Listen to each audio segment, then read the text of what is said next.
This is Dr. Robert Leviton, physician informatician, and in this section we'll be continuing our discussion of the clinical application of worksheets, focusing on data analysis. Data analysis tools provide the ability to sort through data to identify patterns, trends, relationships, and anomalies that would otherwise be difficult to detect. We'll be dividing this section into two parts. In part one, we'll be looking at adding the data analysis tool pack to Excel. We'll talk about correlations and the continuity of data, correl functions and arguments, and the correlation of multiple data values using the data analysis tool pack. We'll be interpreting that data and then looking at recommended charts on how we may proceed to further understand the correlations in our data set. In part two, we'll continue with descriptive statistics, the definitions, and we'll use descriptive statistics by using the data analysis toolpack to evaluate our data. And then we'll conclude with the t-test and its definitions, focusing primarily on the paired two-sample for means. Let's begin our discussion. Let's first begin adding the data analysis toolpack.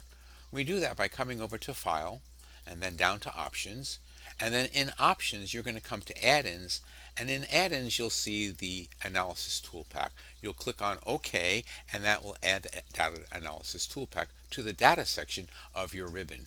Go to Data, and then come over to the far right, and you'll see that Data Analysis Toolpack.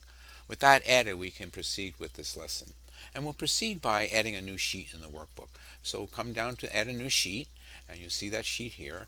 And the way we're going to do that is go back to the pivot table of 17 patients. You'll recall in our pivot table lesson, we focused on these 17 patients who had the monitored comorbidity, uncontrolled, poorly controlled elements. So let's come to the diabetes follow-up tab, and you can see that we've already filtered that tab.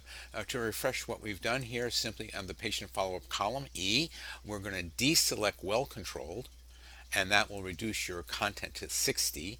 And then you're going to come over to the age filter, and you're only going to filter in those patients who are 65 and older, and that will provide you with the data set in this means. Notice how we have the 17 down here in the cell mode and 17 in the pivot table.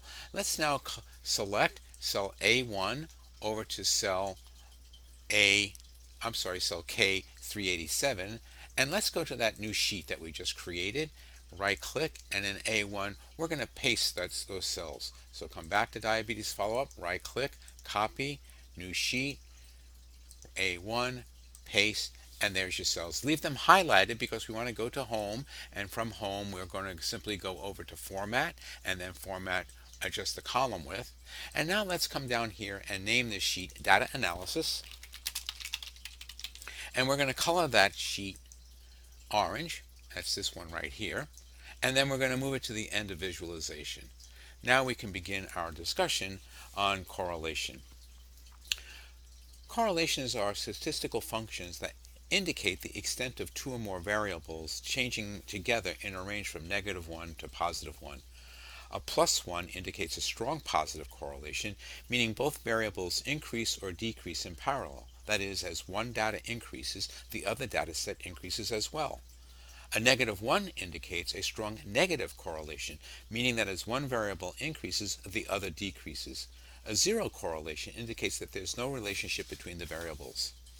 To begin evaluation of correlation calculations, we must first optimize our dataset, as the correl functions only operate when the correlated values are of similar type, non-numeric, or contiguous. If the dataset columns are not grouped one next to another, you will obtain an error message that states input range must be contiguous reference, or another message may say input range contains non-numeric data. So what we need to do is move our hemoglobin A1C column and our age column to be to the left of the height column. Notice this data in between hemoglobin A1C and age. This would produce an error message because it's non-numeric data. So we'll begin by adding two columns. Highlight column L and M. We're going to go right click. We're going to copy those two columns. We're going to go to column I, or height, right click, insert the copy columns. Next we're going to come down and highlight hemoglobin A1C data and click the Control C, and then we're going to come and click on the age column, again click on Control C, and then we're going to place those two columns here in column I, right click, and we're going to paste, and those columns are now in the data set. We'll return to column D and column G, right click, and delete those columns. And now we have a data set that will be amenable to the correlation functions. Notice how all of our data is contiguous in one group to the next. Let's look at the correlation for hemoglobin A1C and weight 1. We do that by coming over to the function key, and we're going to type in Correl, hit enter, Correl, enter, and click OK. And now you get the Correl function arguments. In array 1 over here, we're going to highlight hemoglobin A1C. In array 2, we're going to highlight weight 1. And that gives us the correlation. You click OK, and you can see that correlation is out here in cell B. We're going to move that by going Control X, and we're going to place that right over here in cell J20V. And let's just come over here and type in correlation so we know what that represents. We'll increase it and bold it. And let's reduce the decimals to just 3. So we see that the correlation of 0.060 reveals a weak positive correlation between hemoglobin A1C and weight 1. Correlation arguments may also be evaluated for multiple data values. We're going to highlight the data between hemoglobin A1C and weight 2 to begin that analysis. So we come here and we're going to highlight that data in this manner.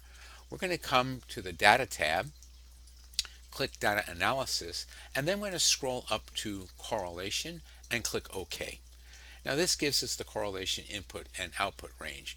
Notice that the input range is noted with the reference cells, and that is from G1 down to K18. We have columns checked. Because we've included the labels, we have labels checked, and the output range we're going to have over here as M3. So we come over here and we're going to put that output range right here and click OK. Now the next step we want to do is make this a little easier to interpret. You already see it's highlighted. We're going to right click, click on Analysis, and then we're going to click the formatting for color, and that gives us the ability to understand what we're looking at.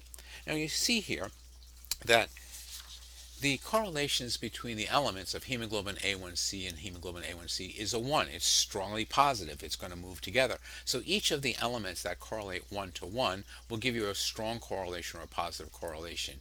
You note over here, let's just bring these numbers into more amenable values. We're going to reduce the decimal points to 3. And you can see here that the correlation between hemoglobin A1C and weight 1 is 0.060, the same as we got in our Correl function formula. We can also see that the relationship between age and height is negatively correlated. That is, as one goes up, the other goes down. And so sometimes it becomes easier to look at these and understand how we may be able to visualize them and see that data more descriptively. So let's do this. Let's highlight the hemoglobin A1C column, highlight the weight 1 and weight 2 column, come over to Insert, and then we're going to insert recommended charts. We're going to come down here to linear charts, click OK, and now we're going to embed that chart in our worksheet so we can see it.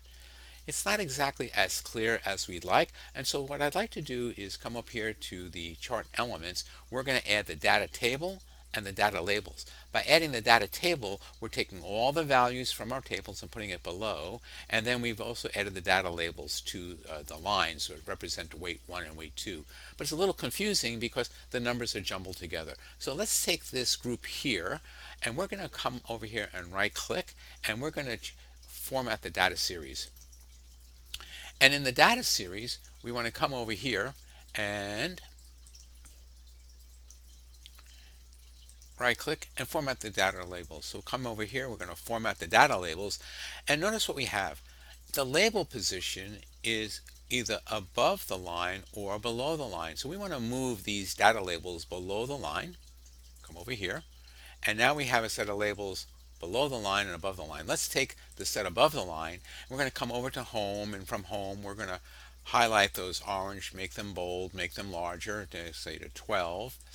And then over here, the data values below the line will come over here, we'll make them black, bold, and also make them 12. And now you can see more easily the values in our data set. Well, this concludes section one on correlation. You can see that we were able to move our columns to provide contiguous information, that we looked at the correlation of hemoglobin A1C to weight. It was a weak positive correlation, but your data will change as you add new data. We did a multiple analysis of multiple variables, including hemoglobin A1C, age, height, and weight 1, weight 2, and then we were able to chart that, showing how the relationships benefit one another. This concludes part one. We'll be continuing with part two. Thank you very much.